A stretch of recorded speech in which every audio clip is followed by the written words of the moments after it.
The health department has confirmed the country's fourth Omicron case. The patient came from the United States and is currently isolated at home. Death toll from Typhoon Odette has climbed to 389. Estimated damage to infrastructure and agriculture also topped 20 billion pesos. In politics, the Bongbong-Sara tandem dominates the recent survey conducted by the OCTA research group. And aside from illegal fireworks, authorities are warning against the use of New Year blowhorns to welcome 2022.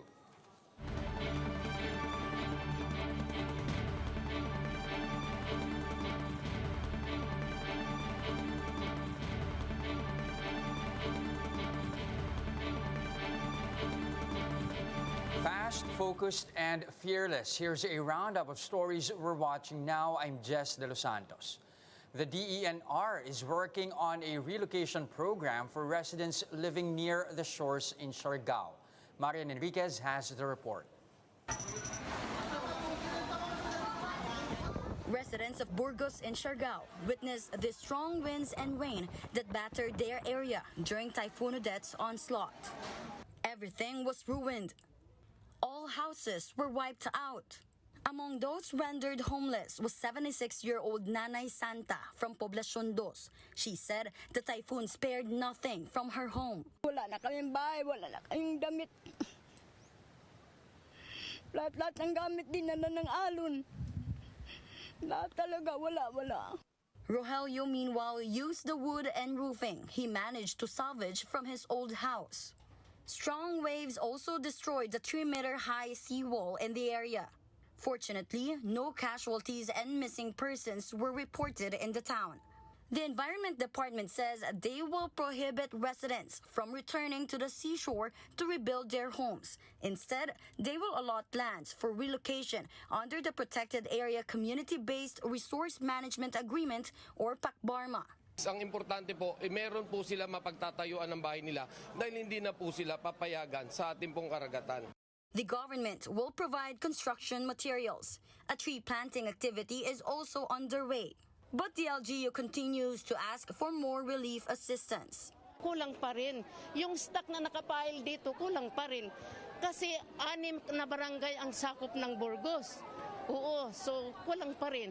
So now, we need additional food supply and the temporary shelter. Casualties from Typhoon Odette have reached 389. Latest count from the NDRRMC also showed 64 individuals who are still missing, while over 1,000 people were reported injured. The typhoon has affected 4.2 million people across several regions, some 300,000 of which are staying in evacuation centers. Odette has also cost some 20 billion pesos in combined damage to infrastructure and agriculture.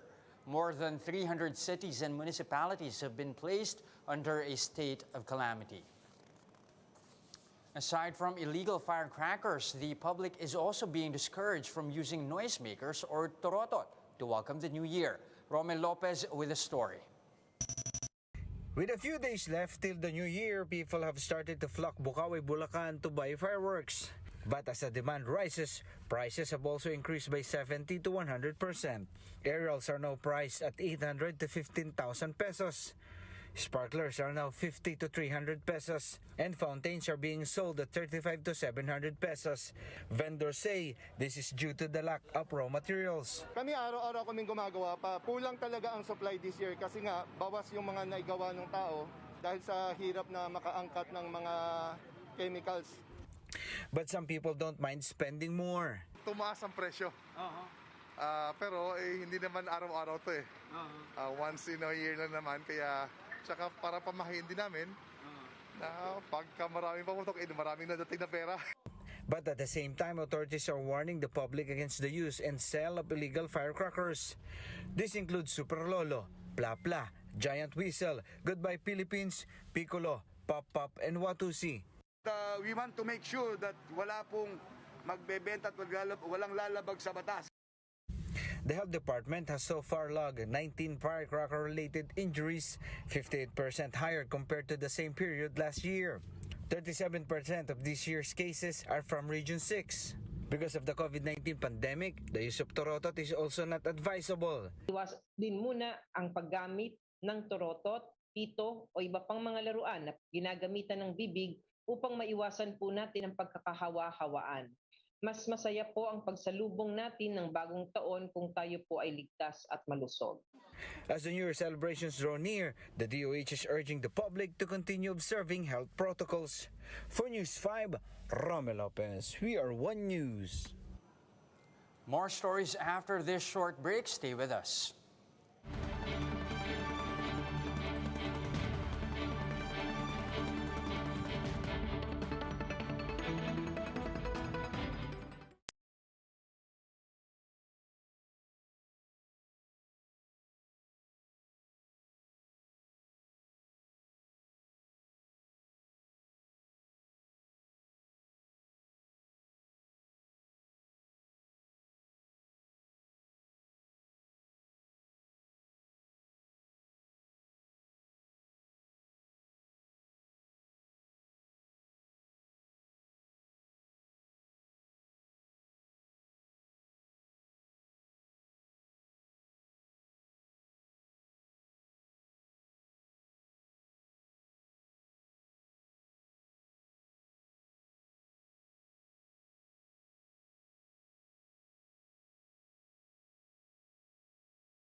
You're still watching One News Now. I'm Jess De Los Santos.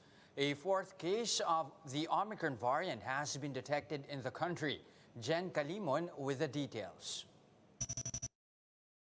The Philippines logged its fourth case of the Omicron variant in a traveler from the U.S. The 38-year-old female arrived in the country last December 10 and experienced throat itchiness and colds last December 13. She tested positive in the swab test on the 14th and was released from the quarantine facility after 10 days after showing no symptoms. The patient is currently in home isolation for the remaining quarantine period. Siya po ay na-discharge without any symptoms at all, with home quarantine instructions, and ngayon minomonitor. Aside from new Omicron case, the health department also reported an uptick in daily cases in Metro Manila. The region saw a 49% increase in daily cases last week. Positivity rate in NCR and across the country also increased. The DOH flagged San Juan, Las Piñas, Manila, Makati, and Parañaque as having positive growth rates in the past weeks. NCR as a region also had the most number of deaths in the country this month, tallying 26. This was followed by regions 1, 3, 2, and 7.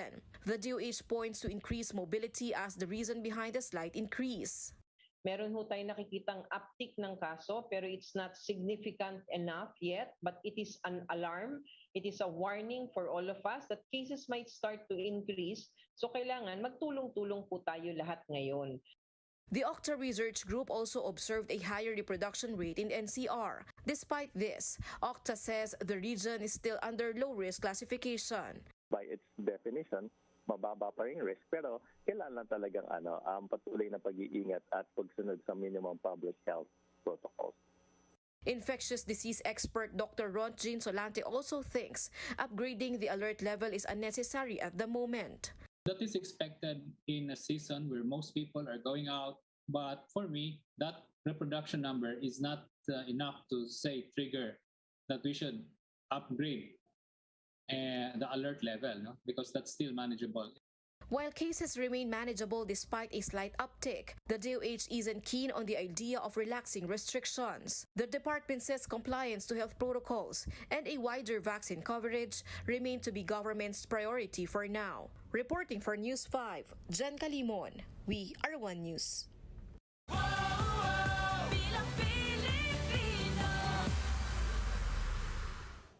Former Senator Bongbong Marcos tops the list of preferred presidential bets. That's according to a survey conducted by the OCTA Research Group. Out of the 1,200 respondents, 54% picked Marcos as their top choice for president. Trailing by a wide margin is Vice President Leni Robredo with 14% and Manila Mayor Isko Moreno with 12%. For the vice presidential post, Marcos's running mate, Mayor Sara Duterte, also topped the polls with 50% voter preference. Next in the rankings are Senate President Tito Soto with 33% and Senator Kiko Pangilinan with 9%. Meanwhile, broadcaster Rafi Tulfo led the senatorial preference survey. He is followed by Cheese Escudero, Alan Peter Cayetano, Lauren Legarda, and Migs Zubiri. Rounding up the top 12 are Jejomar Binay, Mark Villar, President Duterte, Jinggoy Estrada, and Senator Win Gatchalian. The COMELEC hopes to release the official list of candidates for the 2022 elections by January 7. COMELEC spokesperson James Jimenez said they are targeting to resolve pending cases on COC cancellation and nuisance candidates before the release of the final list. The names of official candidates were initially scheduled to be announced this month. We expect na matapos nila yung mga first week of January. Hopefully, mailabas lahat ng decisions. We have until January 7 to actually finish everything, no? So that we won't be late for printing. Here's a quick look at today's other top stories. OCTA reports a slight uptick in COVID-19 cases in NCR, but notes that the capital is at low risk for the virus. The group says there's no need to panic yet, although compliance to health protocols should be emphasized. Senate President Tito Soto says the signing of the proposed 2022 national budget, initially set for tomorrow, has been postponed. Acting Budget Secretary Tina Canda earlier said that the president is expected to veto some items. And some oil companies have announced a price rollback on petroleum products effective tomorrow. Diesel prices will see a 65 centavo per liter rollback, while a 20 centavo price cut is expected for gasoline. For more updates, visit News 5, The Philippine Star, and Business World Online. Visit our website, onenews.ph, for more in-depth analysis. You can also catch One News on the Signal Play app. Register for a free account now at www.signalplay.com and stream One News Live anytime, anywhere. Mask on, wash hands, and stay safe, Philippines. I'm Jess De Los Santos. We are One News.